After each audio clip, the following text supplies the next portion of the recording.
everyone, and welcome. The Mosin Nagant became popular with those of us who are in the prepared lifestyle some 30 years ago. And the reason for that is because these guns cost less than $100 back then when they were first introduced into the US. And you could buy surplus ammo. A box of 20 shells would run you like $2.50. And that was, like I said, 30 years ago. Now a box of surplus shells will cost you $20. The other day, I found a used Lee loader online and bought it. So let's go in the shop and see how this Lee loader works with the 7.62 by 54 cartridge. Here's my 7.62 by 54R Russian Lee loader, and it's in 310 diameter bullet. Now, the Nagant that I have is a Finnish re-arsenal, and I've slugged the barrel and it comes in at 308, so I got to see how this is going to work in my particular gun. I've got two different types of brass. I've got some new PPU brass, and I've got some surplus brass that I converted from Bearden to Boxer primers.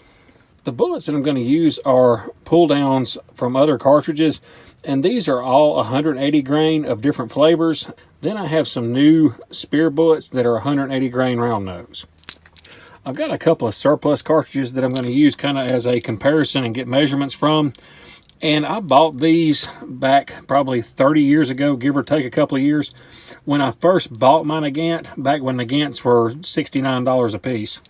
So I got my calipers zeroed out, and these are 311 above the ceiling ring. And then on the other one, down at the neck, is 309.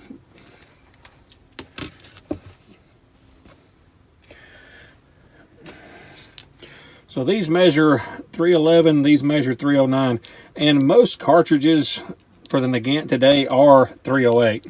I'm going to measure the inside of the neck on these new PPUs.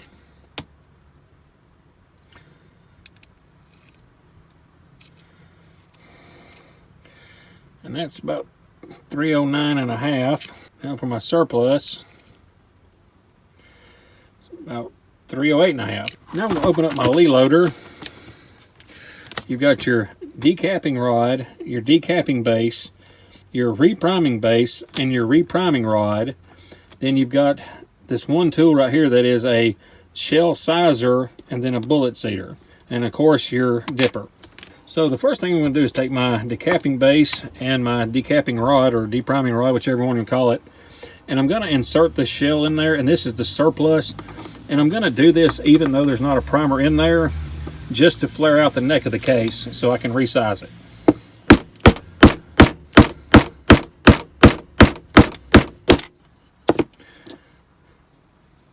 Oh wow, that is a seriously tight fit, and I am not going to be able to get that out through conventional means.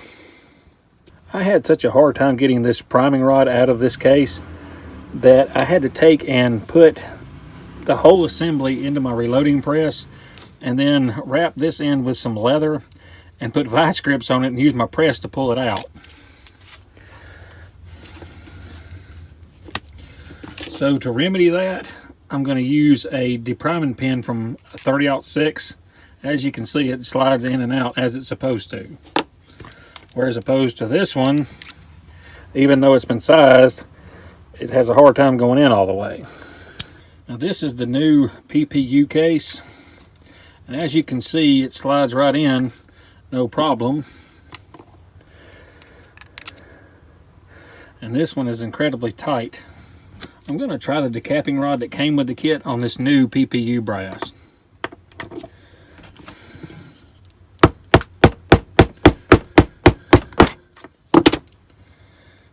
There we go, that's a lot easier. I don't know if it was just something with that surplus case or what. Now that I have the necks on both of these cases expanded out, I'm going to size them. And to do that, I'm going to take the sizing end of this die body.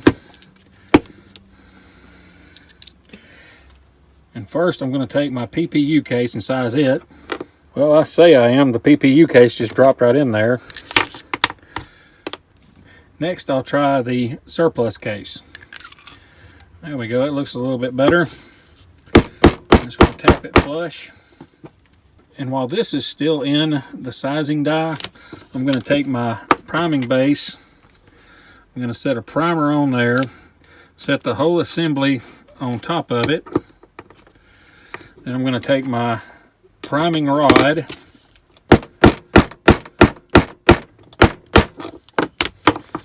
now my primer's nice and flush. And I'm going to do the same thing on the PPU case. I've got my cases primed and it's time to add the powder.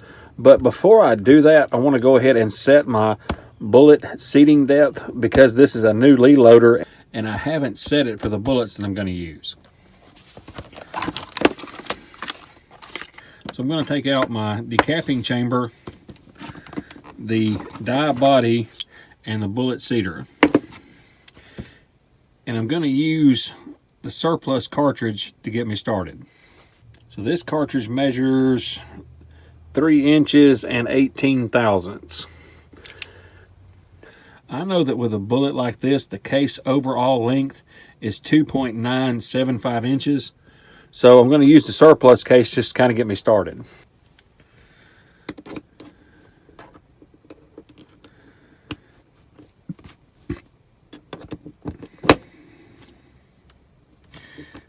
So as you can see, the bullet seating depth is way too deep. So I'm going to take and screw the body up until it touches the repriming base. So now I'm going to take and insert a bullet in there and create me like a dummy round to see where I'm at as far as the case overall length is.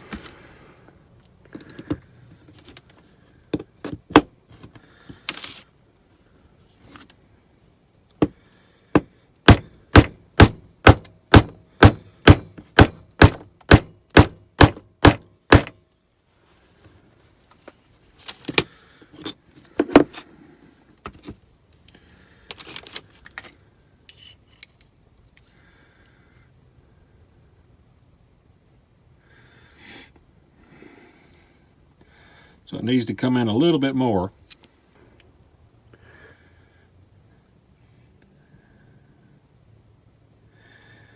And I'm going to leave it at that.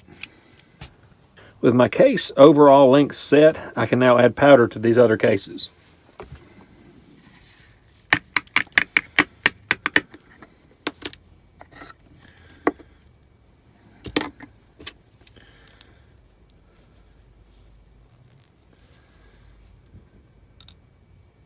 I've got my cases charged with powder and the bullets just kind of inserted in there loosely.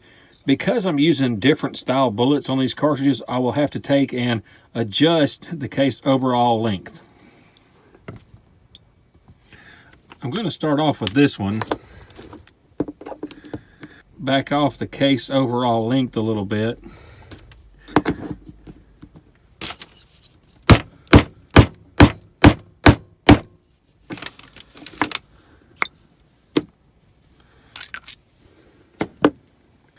Now we're going to move on to these round nose.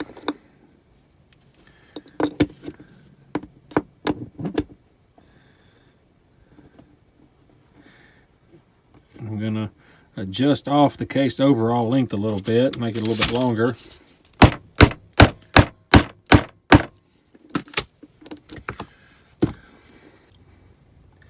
I'm going to leave these round nose bullets at this particular case overall length.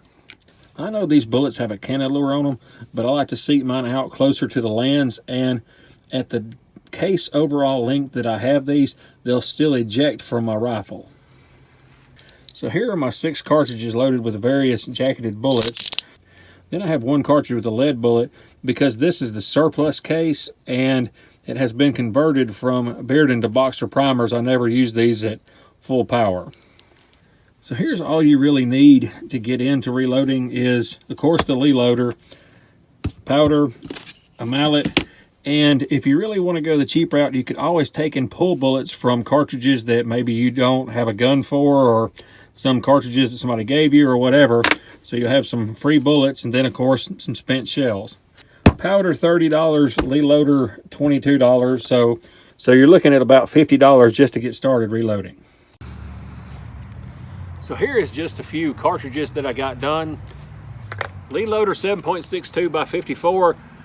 Again, another great product from Lee Precision, and nobody sponsored me or whatever. Like I said, I bought this on my own, and it's a cheap way to get into reloading. Granted, the Lee loader itself costs more than reloading dies, but if you go buy reloading dies, you got to buy the press, so forth and so on, and it will far outweigh the cost of the Lee loader and a can of powder, a few primers, and some bullets. So anyway, thank y'all for watching. We'll see y'all next time.